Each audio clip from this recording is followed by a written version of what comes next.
O Centro Brasileiro de Pesquisas Físicas tem um papel fundamental no desenvolvimento da física nuclear no Brasil. Foi criado, pela inspiração toda do conhecimento científico gerado do cientista brasileiro César Lattes, na década de 1940, e 40, e foi ousado porque foi criado a partir de financiamento privado e também apoio governamental. E ao longo dos anos, tanto a relação com universidades, que era à época a Universidade do Brasil e a Faculdade de Filosofia, né, por exemplo, é, foi um processo longo que acabou acontecendo vários problemas durante a ditadura de 1964 e uma grande crise em 1970, né? E hoje a gente está vendo uma outra crise. E para conversar sobre essa crise, vamos entrevistar aqui o vice-diretor do CBPF, o Dr. João Paulo Sinecker. É, Dr. João Paulo, essa crise, né, segundo a nota da Sociedade Brasileira para o Progresso da Ciência, né, foi pedido pelo CBPF 17 milhões no projeto de orçamento de 2026, né?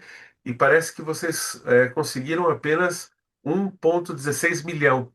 E com esse tipo de perspectiva, né, o que já está sendo comprometido no CBPF, né?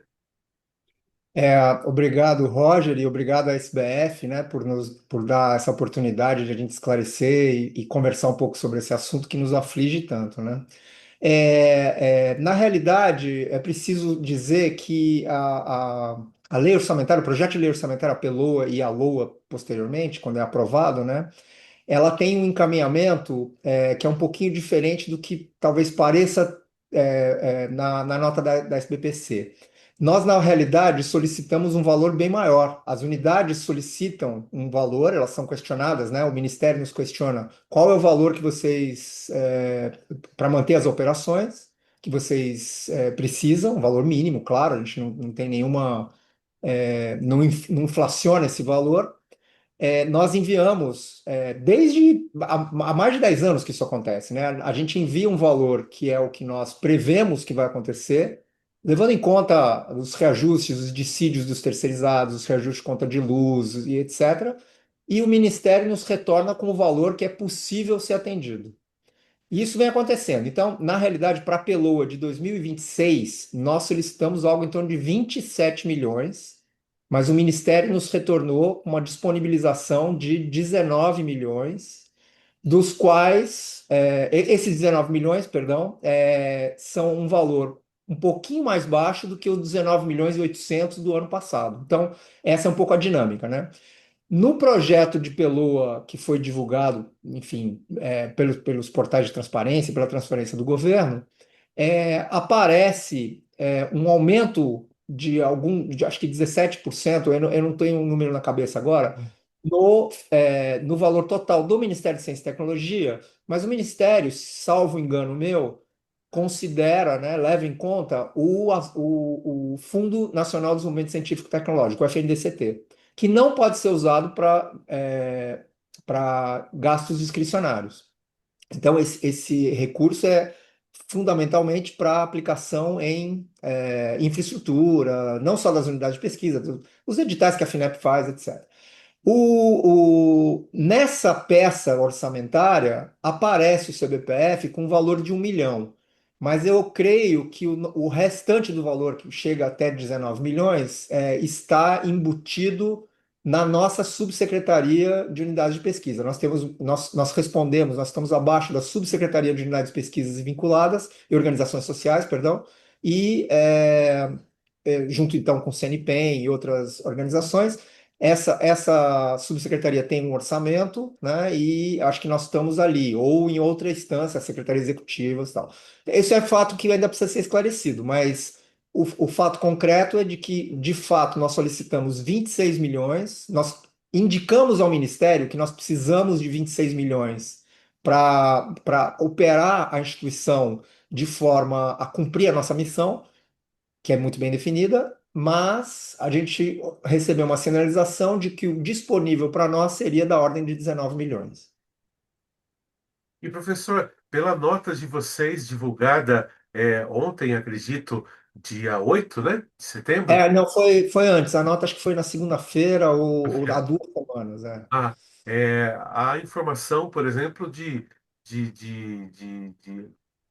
não é corte de pessoal, né, mas é redução de atividades, né? Isso. É, por exemplo, quais são as decisões que vocês tomaram, né, com base, tendo como base esse orçamento Isso. previsto para o ano que vem? Porque eu acho Aham. que o CBPF precisa agir já, né, para Isso. chegar no ano que vem e não fechar completamente as portas, por exemplo. Isso. A gente, veja bem, nós temos uma equipe contando todo o quadro de servidores e terceirizados. Nós temos uma equipe de terceirizados que cumprem função de segurança, limpeza, alguns de apoio à gestão, algumas secretarias, secretaria de pós-graduação, por exemplo. E nós temos um corpo de servidores que são analistas, assistentes, pesquisadores e tecnologistas. Nós somos 121 servidores, agora com os novos contratados, inclusive com o Concurso Nacional Unificado, e nós temos 106 terceirizados. Isso tem um custo, né? Um custo operacional para pagar. Esses 106 terceirizados, eles são contratados através de empresas com contratos de gestão, licitações, etc. Então, no momento em que o recurso do orçamento esse ano ele veio muito fragmentado, ele não veio em bloco, né? Então, houve uma parte dos recursos, em função do arcabouço fiscal e de outras demandas, de outros ministérios que não o da ciência e tecnologia, demandas que eu digo demandas de contenção, né, de despesas, o orçamento não chegou inteiro, ele chegou por partes, e num determinado momento, se eu não me engano, foi em junho, houve uma publicação de uma decisão do planejamento da Fazenda de que haveria um contingenciamento e um cancelamento, duas partes, digamos assim, né? Então, nós tivemos do orçamento de 2025, 2 milhões e 800 contingenciados ou cancelados. É uma divisão aí, né? Nós já estávamos, no início do ano, como eu falei, a gente solicitou um valor além dos 19 milhões e 800 que nos foi disponibilizado, em princípio, e esse valor já era da ordem de 4 milhões a menos do que nós necessitávamos. Mas aí, sem querer estender muito e indo direto à sua pergunta, o que que isso afeta, né? Então, num dado momento, a gente ficou numa encruzilhada entre cumprir alguns contratos de gestão, tipo contrato de conta de luz, contratos e outros contratos, manutenção de elevadores, etc., que são contratos que não envolvem pessoal nosso, né, terceirizado da casa, ou fazer uma demissão relativamente grande de pessoal de apoio. Quando a gente demite as equipes, são pessoas que trabalham conosco há muitos anos e já adquiriram uma experiência na gestão de uma instituição de pesquisa. Então, os técnicos eletricistas, eles já estão acostumados com o tipo de equipamento que a gente tem, as demandas de padrões de qualidade. Os técnicos que cuidam da parte de internet também estão acostumados, e toda essa rede, né?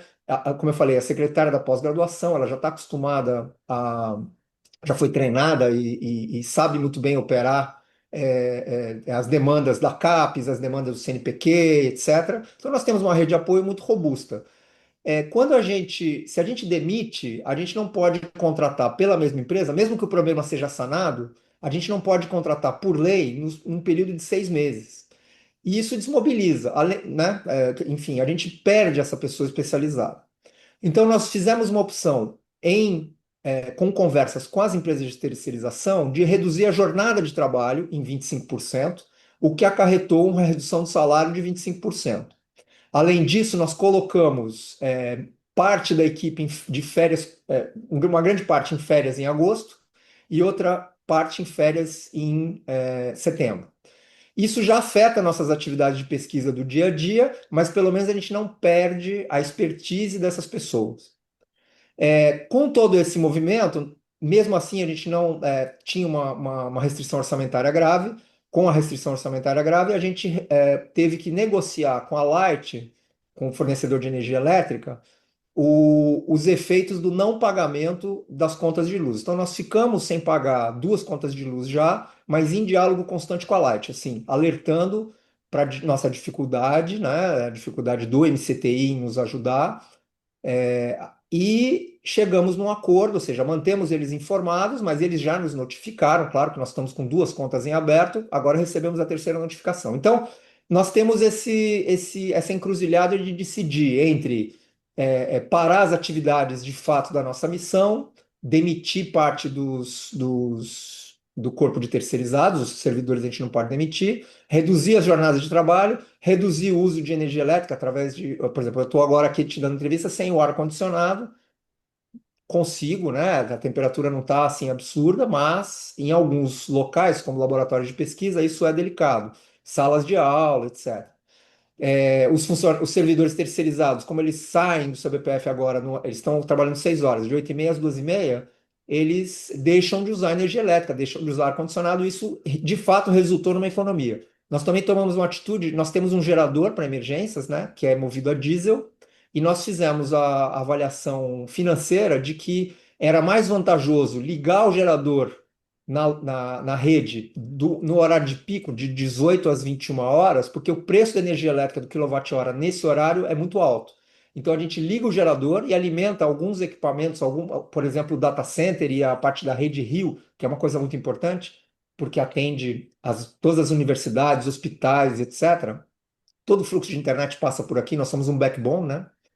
E com isso a gente economiza uma parte do uso dessa energia elétrica no horário de ponta. E aí isso impactou, todas essas medidas impactou numa economia aí de uns 40 mil por mês, o que já alivia um pouco, né? Então, todas essas ações são no sentido de a gente preservar as equipes e preservar a missão da instituição, que já está prejudicada, mas de alguma forma a gente consegue manter. Agora, se o quadro não se reverter, aí nós vamos ter que tomar atitudes um pouco mais drásticas a partir de janeiro do ano que vem, em função, enfim, do orçamento que for disponibilizado e etc., né? Então, a gente tem buscado esse diálogo constante com o Ministério, no sentido de sensibilizar não só a MCTI, mas todos os ministérios, né? A Presidência da República, o Ministério da Fazenda, o Ministério de Gestão, o Ministério do Planejamento, da importância da nossa instituição, da importância histórica e finalística da instituição, né? Porque nós não fazemos só pesquisa em física, ainda que isso seja muito importante, né? A gente faz também suporte. Nós temos laboratórios que atendem as universidades, né? Nós temos laboratórios que recebem outras demandas inclusive do setor público, do setor privado, perdão. Nós somos esse backbone da Rede Rio, e nossa equipe é fundamental na operação da Rede Rio. A Rede Rio é um conglomerado ou seja, uma rede de fibras óticas e equipamentos de fluxo de internet, né, roteadores, etc., que é mantido pela FAPERJ e a RNP, mas com uma parceria muito forte do CBPF, né? Então, mais ou menos esse é o quadro. Por exemplo, o gerenciamento da internet no Rio tem importância do CBPF Sim, nesse, sim. nesse caso, né? Nós temos claro que assim nós não podemos parar, né? Porque se a gente desligar a luz, vai ser um caos muito maior do que a gente poderia aguentar, talvez, né? E nós temos uma responsabilidade, já que nos foi confiado, né? O nosso sistema, o nosso data center e o nosso POP, que faz essa gestão desses dados de internet, não só para o setor público, mas para o setor privado também. Várias empresas circulam os dados por aqui. O CNPq tem um espelho da plataforma Lattes e um espelho da plataforma Carlos Chagas aqui dentro do CBPF. Isso foi organizado justamente porque, pela confiabilidade do nosso sistema de armazenamento e gestão, e pela necessidade de haver esse espelhamento em função dos ataques que o CNPq sofre, ataques hacker, né? E de ter um espelho para segurança e para redundância, ou seja, atualmente acho que o sistema faz um backup a cada 5 minutos, mas a ideia é que seja em tempo real e que no futuro as demandas sejam direcionadas, ou seja, dependendo da região do país, o acesso vai ser no banco do CBPF ou em Brasília, né? Mas se a gente, claro, a gente tem a noção da responsabilidade de ter isso sobre nossa gerência ou nossa semi-gerência, né? A gente ajuda a gerir. O problema é que se a gente diminui as equipes que são treinadas para mitigar os problemas que ocorrem, né? Vou citar um como exemplo. As fibras óticas elas percorrem uma rede quilométrica, muitos quilômetros, ao longo de toda a cidade, arco metropolitano, enfim, Niterói e tudo, né? Essa ligação por fibra ótica sofre vandalismo, assim como os cabos, né?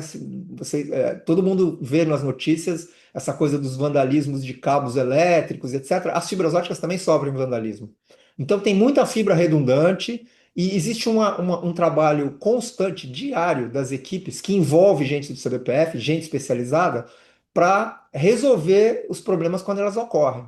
Então, o fato de a gente ter que diminuir as equipes, né, e descontratar a gente, vai fazer com que a gente demore mais para resolver os problemas. O que vai ter um impacto, sem dúvida, né? Pode ser que ocorram pequenos apagões ou a recuperação, né? Embora haja redundância, a recuperação é muito menor.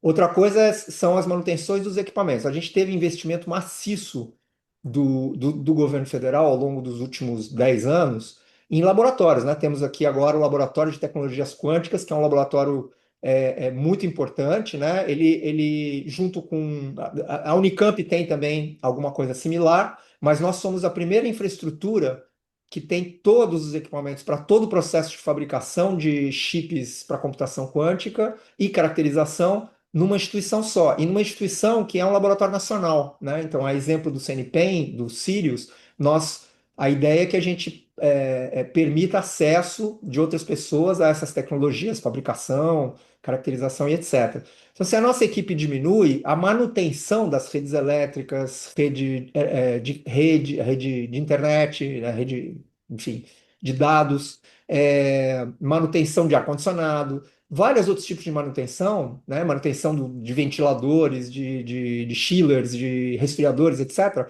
fica comprometida.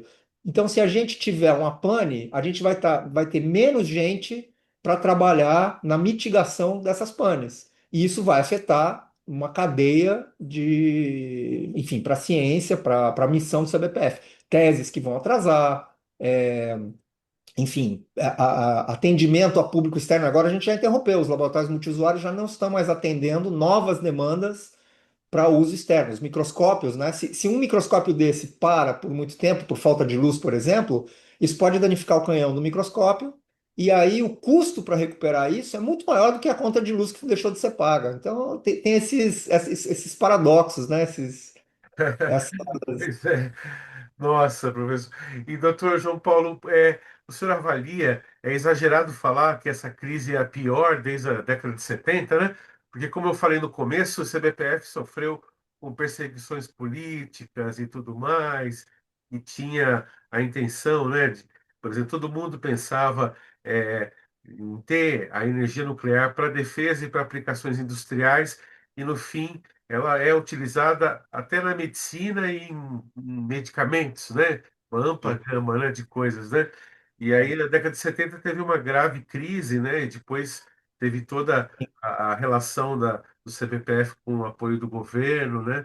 E é a pior crise desde aquela época ou é exagero? Olha, é difícil mensurar porque cada uma dessas crises teve origens, né, e foram mitigadas em formatos diferentes. Então é muito difícil avaliar se é a pior, né? Com certeza, para os novos pesquisadores, nós recebemos, isso é um outro detalhe, né, acabamos de receber do Ministério, recebemos em 2023, desculpa, ou 2022, na verdade, quando a ministra tomou posse, a excelente notícia de contratações através de concurso público, que nós conseguimos fazer, né? Então, é outro paradoxo, né? Você contrata um monte de gente, mas não tem dinheiro para operar a instituição.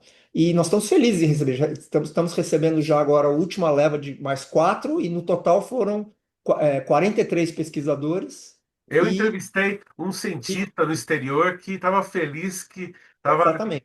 entrando no Então, cemitério.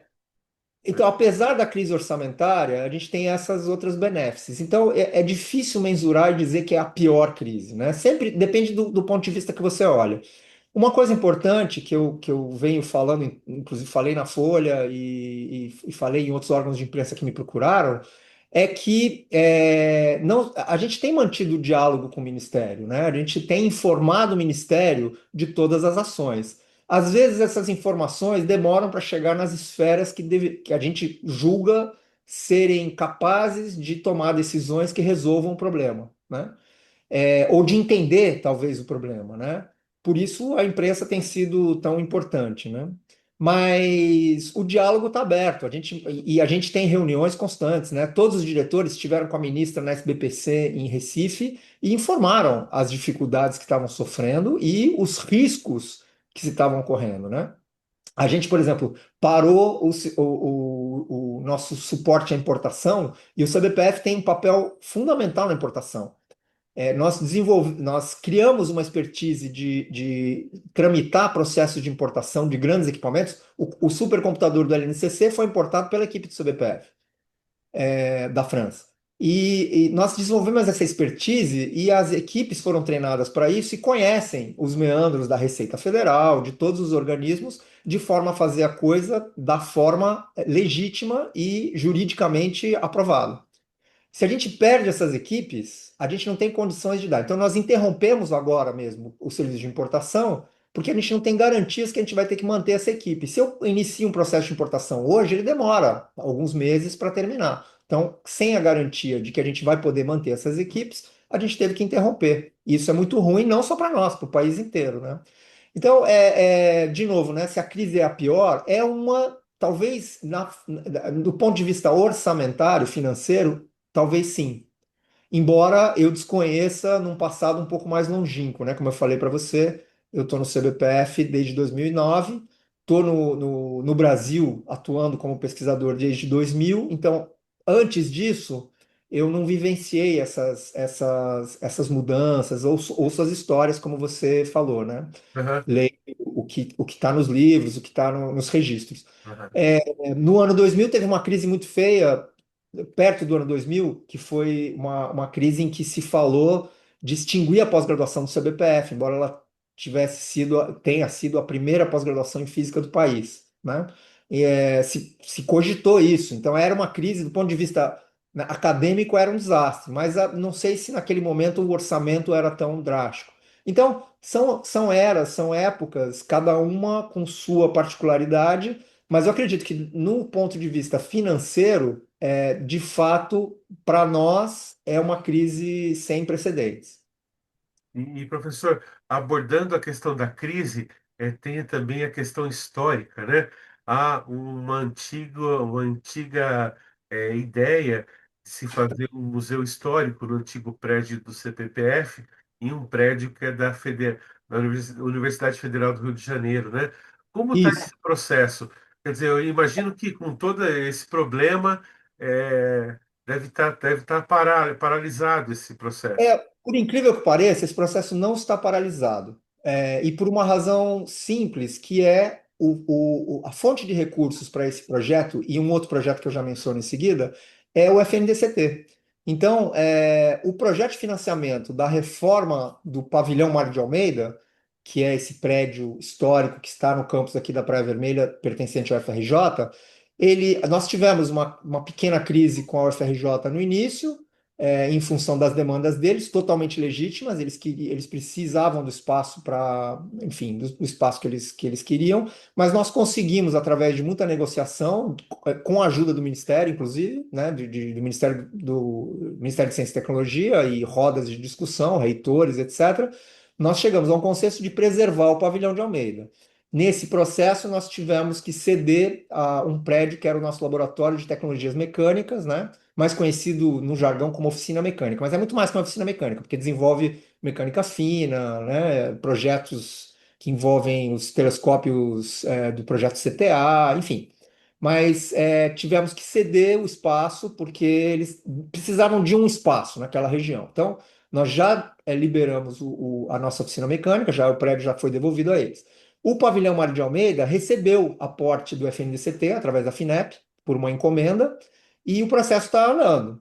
Existem alguns detalhes, porque a FINEP não pode, recebeu assim, recebeu o aval, né? Quer dizer, recebeu o sim de que teremos os recursos. Os recursos ainda não foram totalmente liberados, porque a gente depende de um termo de cessão, e aí tem alguns detalhes jurídicos que estão em discussão, mas está tramitando na UFRJ, né? Quer dizer, junto com a UFRJ e a UFRJ. Então, essa parceria vai sair, vai ser importante. A gente conseguiu sensibilizar, graças à SBF, a CBFF se manifestou na época, era o Rodrigo Capaz, o presidente, né, o diretor da SBF, a SBPC, a ABC, enfim, todas as entidades se manifestaram preocupação e a gente conseguiu preservar esse espaço. Então, isso vai ser feito. Vai ser o Centro de Memória da Física e ele vai ter, além de o CLAF vai permanecer lá, que é o Centro Latino-Americano de Física. Além disso, vai haver espaços para uma espécie de hub da física para fazer que convidados tenham um espaço adequado para estar e dar seminários, dar minicursos, etc. E um espaço pequeno para exposições, né? A sala do Lattes de emulsões, onde ele revelava as emulsões dele, das partículas, vai ser recuperada e vai virar uma espécie de museuzinho. Então, isso está caminhando bem. Como consequência da nossa saída da oficina mecânica, a gente negociou com o Ministério e conseguiu também recursos para fazer um projeto de um prédio de expansão que vai ser colocado no Parque Tecnológico dentro do campus da UFRJ, na Ilha do Fundão. Isso também está andando. Isso a gente já recebeu os recursos para fazer o projeto executivo, já está se planejando para tudo isso. Então, nesse aspecto, essa restrição orçamentária ainda não nos afetou, mas ela pode vir nos afetar. Por quê? Porque para gerir o pavilhão Mário de Almeida e para gerir a expansão do CBPF, nós vamos precisar ampliar a nossa equipe, que pode ser ampliada através de contratação por concurso, mas no volume que a gente precisa, eu acho pouco provável, ainda mais porque a gente teve um concurso muito importante agora, com muita gente, ou através da contratação de profissionais, engenheiros, etc., através de contrato de gestão. Mas para isso a gente precisa ampliar nosso orçamento. Por outro lado, segurança também vai ter que ser ampliada, porque vai precisar, e nos dois edifícios vai precisar ter segurança. Energia elétrica, embora a gente esteja projetando para ambos os prédios uma gestão um pouco mais limpa de energia, com captação solar e etc., né? Buscar iluminação natural, a gente vai ampliar nossa conta de luz, não tem jeito. E tem todo o pagamento de uma espécie de condomínio e aluguel que nós vamos ter que pagar ao FRJ pela cessão do terreno, é uma cessão onerosa. Então, tudo isso vai fazer o nosso orçamento demandar mais recursos. Se não houver uma recomposição desse orçamento, isso pode ficar inviabilizado. Então, apesar de a gente ter um recurso para construir o prédio, para reformar o pavilhão Mário de Almeida, etc., não teremos recursos para gerir a função que nos foi designada, né? Doutor João Paulo, uma última pergunta. É, na nota que vocês divulgaram, vocês comentam, né, sobre graves consequências para a sociedade, né? Eu esqueci agora a expressão correta, mas para o futuro da ciência brasileira, né? Grande preocupação com o futuro da ciência. É, É, é, eu queria saber do senhor isso, né? Quer dizer, a gente pode ter fuga de pesquisadores, quer dizer, fuga não, né? Os pesquisadores podem falar, putz, vou ter que ir para outro país de novo, né? Vou ter que voltar para Holanda, Alemanha é, e tal. E, exato. e internet pode, o Rio de Janeiro pode ficar sem internet, por exemplo, né? Mas também o que que pode acontecer mais com essa situação, né?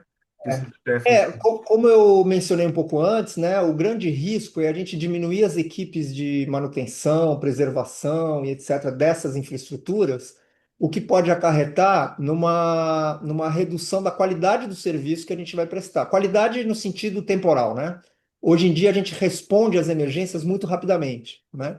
Vira e mexe acontece, por exemplo, da UFRJ tem um problema com algum link deles lá. Estou citando o FRJ como exemplo, tá? Mas pode ser qualquer outro. Um hospital, por exemplo, né? O Hospital Clementino Fraga, que é da UERJ, que é um hospital estadual, ou o Hospital do Exército, ou enfim, todas essas unidades que estão conectadas com a gente, às vezes têm problemas. E a nossa equipe se desdobra, né? E tem capacidade operacional e em número para resolver esses problemas, que às vezes demanda ir até o local, recompor uma fibra ou reconectar, etc., precisa ter conhecimento para isso, etc. Isso na parte só da internet, né? Na parte da pesquisa, o que pode prejudicar é o desligamento de equipamentos para conseguir reduzir a luz, né? Ou operação em horários mais restritos, atendimento ao público externo mais restrito, o que faz com que a gente não cumpra a nossa missão, que é uma missão do Laboratório Nacional. A gente não está fazendo pesquisa para nós, né? Eu não estou fazendo pesquisa aqui para o meu currículo, eu não quero, né? Nenhum de nós aqui tem a intenção disso. A nossa intenção é servir a comunidade, né? Nos experimentos que a gente se destaca. E aí você põe, à medida que a gente vai perdendo essa capacidade, a gente perde a capacidade também de colocar novos projetos para ampliar essas infraestruturas que a gente tem, porque a gente não tem como garantir que nós vamos ter que poder mantê-las, né? Então, o risco para a pesquisa é essa. Quer dizer, todo o investimento que foi feito nos últimos 20 anos, que foi um investimento muito grande, tá, em recursos. Nós temos um parque de equipamentos de pesquisa que soma mais ou menos, com certeza, 150 milhões de reais, mas pode, inclusive, chegar a mais, se contar a Rede Rio, os equipamentos de informática e tal, o laboratório de IA, enfim. Então, é um investimento enorme que foi feito para se deixar parado, né? E a sociedade vai nos cobrar disso, vai dizer assim, poxa, será que vale a pena continuar esse investimento? E aí a gente chega num outro ponto que dependendo do andar da carruagem, a gente tem apoio de outros países no sentido de fazer pesquisa com várias redes de colaboração. Mas mais e mais o que se observa são algumas restrições que são impostas por governos em função do que eles consideram como estratégia e segurança. Então, a gente já enfrentou alguns problemas recentes de não poder comprar certos componentes eletrônicos, por exemplo, muito específicos para tecnologias quânticas, porque o Departamento de Estado, isso já no governo anterior, tá? No governo Biden, o Departamento de Estado declarou, tomou uma decisão de que certas áreas, certos componentes eletrônicos não seriam permitidos mais ser vendidos sem autorização do Departamento de Estado. Então, a gente perde essa capacidade. Resumindo um pouco do que eu já falei, né? Acho que um impacto que eu não sei se a sociedade percebe muito bem, mas é que houve um investimento massivo de recursos desde 2000, desde os anos 2000, né? 2005, por aí, uns 20 anos já, com investimentos sendo feitos de diversas fontes, etc. Inclusive setor privado, a Petrobras tem uns projetos importantes aqui que permitiu a gente adquirir equipamentos e tudo, mas que podem estar correndo risco, porque se a gente não faz a manutenção adequada, e esses projetos não prevêem totalmente a manutenção durante décadas, né? Não mantém equipes especializadas para fazer isso, e tem todo um suporte de gestão para fazer isso, a gente coloca em risco esse parque experimental, que são de mais, como eu falei, entre 150 e 200 milhões de reais investidos aqui, e deixa de atender a sociedade nesse sentido, ou seja, não permite que outras instituições, outros organismos acessem esses experimentos e essa expertise que a gente tem para resolver problemas científicos, né? A nossa atuação tem que ser no sentido, a atuação do CBPF nos últimos anos tem sido assim, tem que ser no sentido de ser um laboratório nacional, ou seja, atender demandas que necessitam de equipamentos de grande porte, mas que grupos pequenos de universidades e institutos menores não têm condições de prover, porque e muitas vezes o que acontecia antes, como você mesmo mencionou, era o pesquisador ir para fora para usar um equipamento numa universidade ou num instituto de pesquisa, ou um laboratório nacional, Europa, Estados Unidos, ou Ásia, né?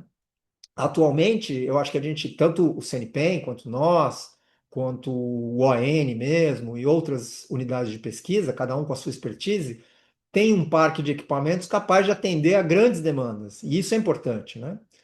Eu não mencionei em nenhum momento a Rede Nacional de Física de Altas Energias, que é a RENAFAI, que tem sede aqui no CBPF, e que tem um papel muito importante na física de altas energias do país todo, né?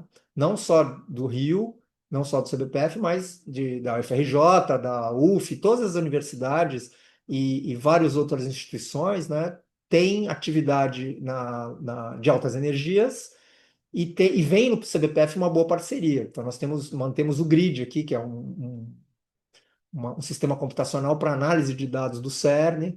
Temos colaborações com o CERN, né, estamos em vista de fazer um acordo formal com o CERN, que a gente não tinha até o momento por outras razões, mas agora que o Brasil aderiu ao CERN, a gente também está aderindo e fazendo uma colaboração. Então, todas essas redes de colaborações acabam se rompendo também. E aí isso afeta a sociedade nesses termos. Mas coisas mais concretas, né, que afetam o dia a dia é isso, é a gente tem expertise e equipe para manter funcionando redes de fibras óticas, fluxo de internet, comunicação de dados, né? Inclusive essa que eu mencionei agora, com o CERN, né? A gente tem uma comunicação ultra rápida com o CERN, a partir do CBPF. Espelhos dos bancos de dados CNPq, etc. Então, os hospitais, eles acessam a fila do SUS, etc., através de internet não que a gente provê, porque a FAPERJ está muito envolvida, mas a gente ajuda a manter. Se a gente perde essa capacidade, inclusive, pode haver um questionamento se vale a pena termos essa capacidade aqui no CBPF, né? E isso é muito ruim. Isso é muito ruim. Ok, doutor João Paulo, obrigado pela entrevista e que aí os políticos aí da República se mobilizem para colaborar, para impedir e Tá bom. Eu agradeço de novo a oportunidade que a SBF está dando a gente, né? Eu acho que a gente já contou com a SBF antes, em outros momentos, e é muito importante mobilizar no sentido, no bom sentido, né? É deixar isso transparente para toda a comunidade acadêmica desse momento que não só o CBPF está vivendo, as outras unidades, várias delas estão vivendo. Umas com mais intensidade, por razões, enfim, particularidades de cada uma delas, umas com menos intensidade, outras com mais intensidade, né? A carta da SBPC é muito clara no cronograma, digamos assim, do que pode acontecer, né? Ao longo dos meses. Mas é fato de que todas as unidades, de uma forma ou de outra, e as organizações sociais também, né? O INPA, o CNPq, também estão vivendo situações, talvez não tão graves quanto a do CBPF no momento, mas situações que demandam pelo menos uma atenção, né? Demandam se debruçar sobre esse problema e tentar buscar alguma solução na esfera federal para que isso não volte a ocorrer, porque a expectativa que a gente tem é que se solucione o desse ano, mas o ano que vem nós estamos no mesmo barco furado, então a gente vai continuar tirando água com canequinha e torcendo para que o barco não afunde. tá certo. Obrigado então, doutor João Paulo. Obrigado, Roger.